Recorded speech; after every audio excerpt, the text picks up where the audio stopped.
অধ্যায়ের নাম হচ্ছে কি তরঙ্গ ও শব্দ। তো এই অধ্যায়টা পড়তে গেলে আমরা প্রথমে ওয়ার্ড বাই ওয়ার্ড বিশ্লেষণ করব। প্রথম ওয়ার্ডটাই হচ্ছে গতি। গতি কাকে বলে খেয়াল করো। তুমি বাড়ি থেকে এখানে এসেছো, তোমার অবস্থা পরিবর্তন হয়েছে না? আবার এই কলমটা এখান থেকে যদি আমি এখানে সরাই দিই, এই অবস্থার পরিবর্তনটা একটা নাম আছে, ওটার নাম হলো গতি। তাহলে সময়ের সাথে কোনো বস্তুর অবস্থার পরিবর্তন হলে তাকে বলে গতি। সময়ের সাথে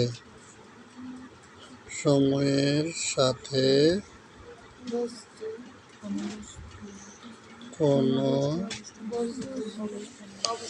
বস্তুর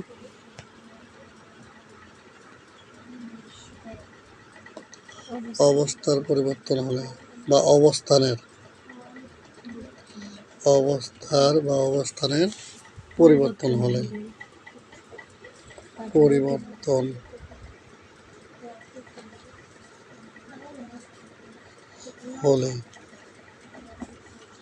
তাকে গতি বলে।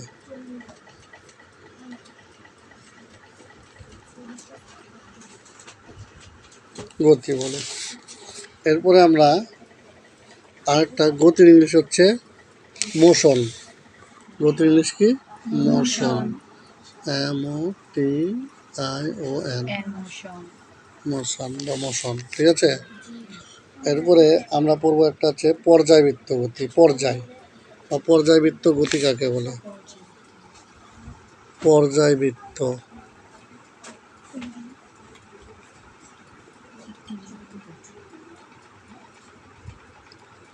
আমার চার্জারটা দ্রুত একজন নিয়ে আসো দেখি এখান থেকে চার্জারটা। পর্যায়বৃত্ত গতি কাকে বলে? এবার দেখো, এটা আমরা বুঝাবো।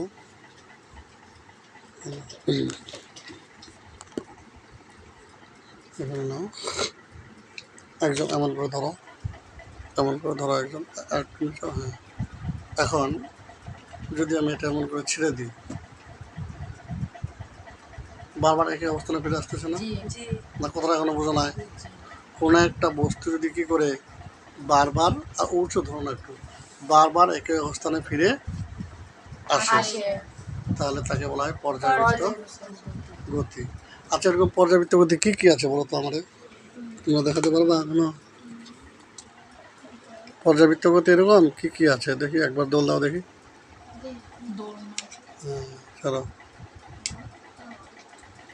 তাহলে এরকম পর্যাবৃত্ত গতি আর কি কি আছে? দোলনা আছে না?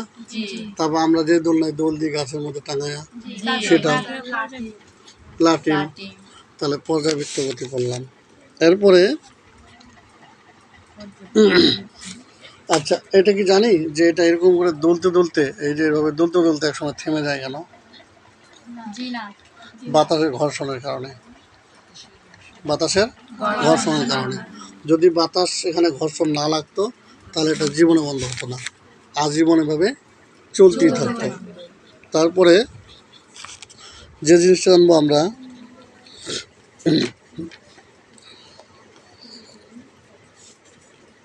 এবার যখন এটা এভাবে থাকে, একজন ধরো দেখি এখানে, আবার এমন করে ধরে, বেশি উঁচু ধরিও না, আমার তো বাইরটা খাট্টা মানুষ।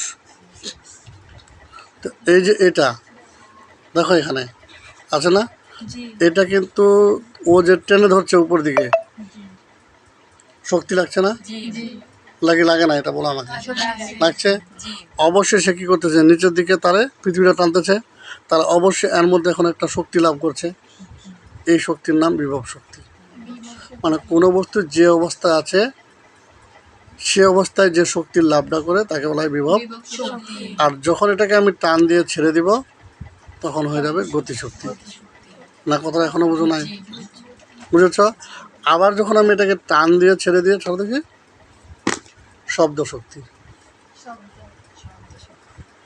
মানে একটা শক্তি কি হয়, বিভিন্নভাবে রূপান্তরিত হয়। তারপরে এবার আমরা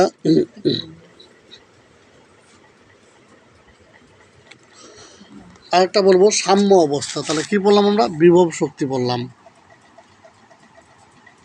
বিভব শক্তি, ঠিক আছে। তারপরে এবার পড়বো আমার সাম্য অবস্থা। সাম্য অবস্থা।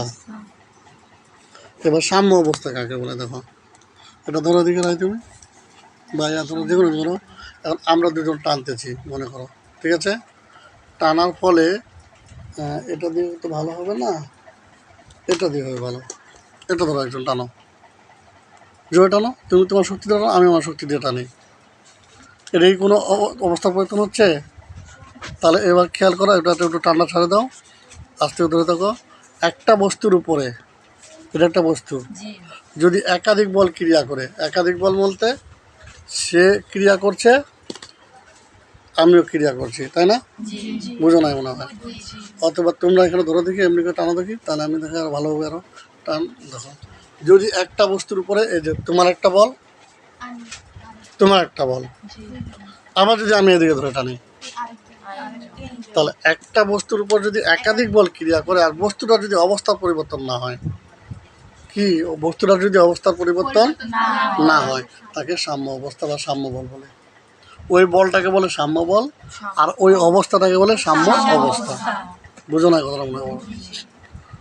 যদি একটি বস্তুর উপর ক্রিয়া করে এবং বস্তুটির কোনো অবস্থার পরিবর্তন না হয়। আরো ভালো করে বলি, যখন আমি এর দিকে টানতেছি, ওদিকে টানতেছি, অঙ্কনের দিকে টানো, টানো না, টানতেছে, তখন কিন্তু বিভব বল শূন্য।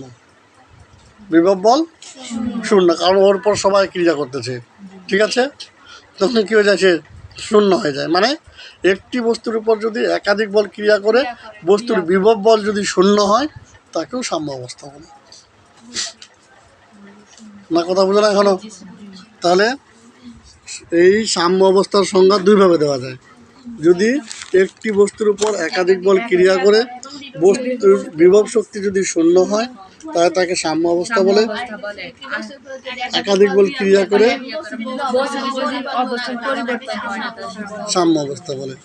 তাহলে দেখো এখানে সাম্য অবস্থা কোনটা? এটা হলো সাম্য অবস্থা। কেন বলো তো? এখানে দুটো জিনিস কই, এখানে দুটো জিনিস কই, দেখাতে পারবো আমাকে? এটার উপরে দুটো বলতে ক্রিয়া করতেছে, কেউ দেখাতে পারবা?